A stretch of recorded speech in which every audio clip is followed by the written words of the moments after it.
சுருதி சுருதி நான் சித்தி வீடு வரைக்கும் போயிட்டு வரேன். என்ன திடீர்னு கிளம்புறா? ஒன்றும் இல்லை, சும்மா சித்தியை பார்க்கணும் போல இருந்து போயிட்டு வரேன்ப்பா. சரி, வரும்போது எதுனா வாங்கி வாயமா.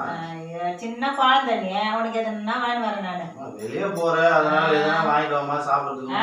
குழந்தை கிட்ட பரவாயில்ல, நீ கேக்குற. எனக்கு வாங்கிக்க, நான் சாப்பிட மாட்டேன்னா வாங்கி வரேன். நான் போகும்போது மட்டும் எதுனா வாங்கி வர சொல்றீங்க. சரி பாரு, போயிட்டு வா.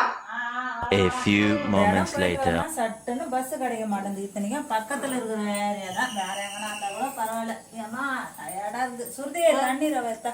தண்ணியா? என்னம்மா ரொம்ப டயர்டா வந்திருக்கியா? போமா, பெஜாரா இருக்குது. இத்தனைக்கும் பக்கத்துல இருக்கிறவங்க தான், ரொம்ப தொலைவு கூட கிடையாது. பஸ்ல ரொம்ப கூட்டமா இருந்தா? ஆமா, கூட்டம் ஒரு பக்கம், ரோடு அதுக்கு மேல இருக்குது. தண்ணி சாப்பிடுமா. தெரியலையா, அதிசயமா இருக்குது. நீ எடுத்துட்டு வந்து குடுத்துக்கிறியாப்பா? அது ஒண்ணும் இல்ல, அதுக்கு ஒரு காரணம் இருக்கும் பாரு. எல்லாம் நல்லா இருக்காங்களா?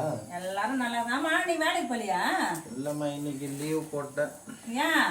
சும்மாதான். சரிதான், என்னவோ தெரியல. சரி சரி சொன்னேன். அம்மா குழந்தைக்கு டிஃபன் பாக்ஸ் வாங்கிட்டு வந்துடுறேன். டிஃபன் பாக்ஸா? நான் சொன்னேன், அது வாங்கி வந்தீங்களா இல்லையா? உன்னை மறப்பண்ணா, எங்க போனாலும் சின்ன குழந்தை வச்ச வாங்கிட்டு வந்துடுறேன் பாரு. என்ன வேணும், எனக்கு என்ன வேணும்? இரு. நீயே பாரு, டிஃபன் பாக்ஸ் பாக்குறேன். என்ன இது போற? என்னவோ தெரியலப்பா, கடையில பார்த்த உடனே உன் ஞாபகம் வந்துச்சு. சரி, உனக்கு ஒரு வாங்கி போட்டு வருவேன்னு வாங்கி போட்டு.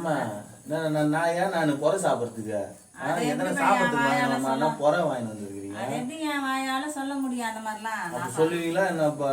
நான் சொல்லல, என்னவோ தெரியல, அதை பார்த்தேன், உன் ஞாபகம் வந்துச்சு. சரி சொன்ன மாதிரி எதனா வாங்கி